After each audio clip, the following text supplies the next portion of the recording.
Voici ici un problème complet de stoichiométrie. Toutes les étapes s'y retrouvent. Alors, les étapes préalables en premier, c'est de vérifier si l'équation est balancée. Dans le numéro, c'est écrit selon la réaction balancée suivante, mais sinon, on vérifierait. Une fois que c'est balancé, on va mettre en évidence les coefficients. Le CH4, c'est 1, l'oxygène, c'est 2, le CO2, c'est 1 et l'eau, c'est 2.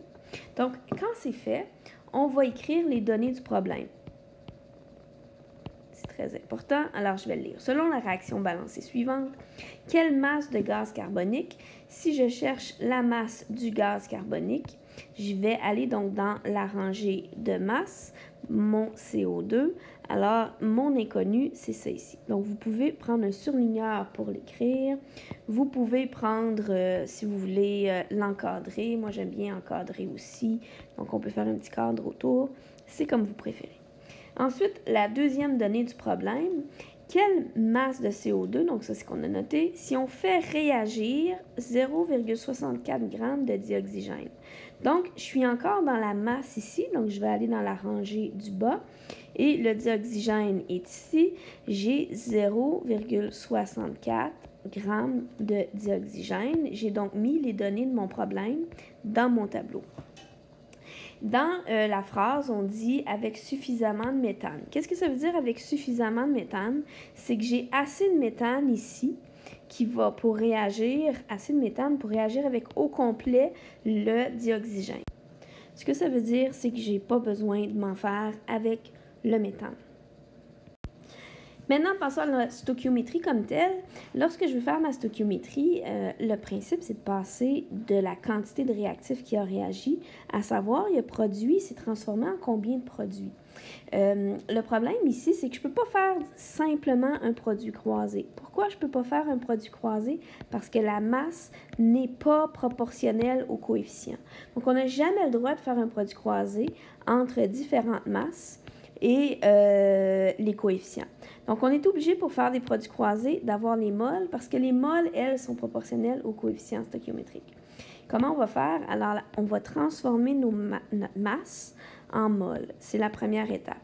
Donc, comment on transforme? C'est la masse molaire du dioxygène qui va nous permettre de le faire. Donc, c'est la première étape qui est ici.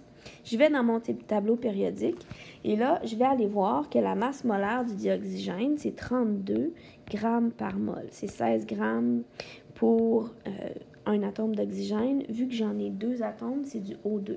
Faites attention, la masse molaire veut dire la masse de 1 mol et non le coefficient. Le coefficient ici, on ne va jamais le regarder. Le coefficient va nous servir que dans la proportionnalité de notre résolution de problème. Alors, si je sais que c'est 32 grammes pour 1 mol de dioxygène, moi, j'ai quelle quantité de dioxygène? J'ai 0,64 grammes.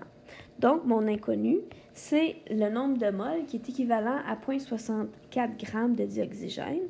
Alors, si je le résous, 0,64 grammes fois 1 mol divisé par 32 grammes, ça me donne un nombre de moles équivalent de 0,02 mol. Ça veut dire que 0,64 grammes, c'est la même chose que 0,02 mol.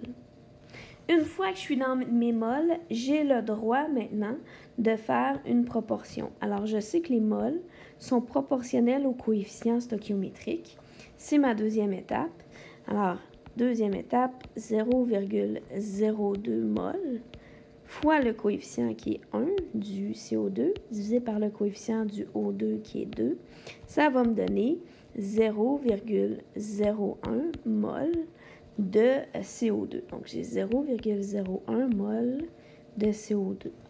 Encore une fois, je ne suis pas rendue encore à ma réponse. Pour me rendre à ma réponse, je vais faire une troisième étape. Donc, la troisième étape, il faut que je retransforme mon nombre de moles en grammes. Donc, c'est la troisième étape. Alors, quand je vais faire cette étape-là, je vais prendre la masse molaire, mais de la molécule avec laquelle je travaille. Je travaille avec du CO2. Donc, 1 mol de CO2, ça pèse 44 grammes. 2 oxygènes plus 1 carbone, c'est 44 grammes pour 1 mol. Nous, on n'a ni 44 grammes ni 1 mol, on a 0,01 mol. Donc, je vais chercher, j'ai combien de grammes? Ma masse va être donc égale à 0,01 mol fois 44 grammes divisé par 1 mol, ce qui me donne 0,44 grammes. J'ai donc 0,44 grammes de CO2 qui est produit. Ça veut dire que quand je fais réagir 0,64 grammes de dioxygène, il va se transformer en 0,44 grammes de CO2. La réaction est complète, c'est-à-dire qu'il va y avoir du CH4 qui va avoir réagi aussi, puis ça va produire aussi de l'eau. Mais dans un problème de stoichiométrie, on s'intéresse à la question, puis la question, c'était quelle masse de gaz carbonique sera produite si je fais ma réaction? Bien, la réponse, qui est la masse, c'est 0,44 grammes. Le tableau n'est pas la démarche, mais il va vous aider à faire chacune des étapes de votre démarche. Ça prend vos calculs complets, évidemment.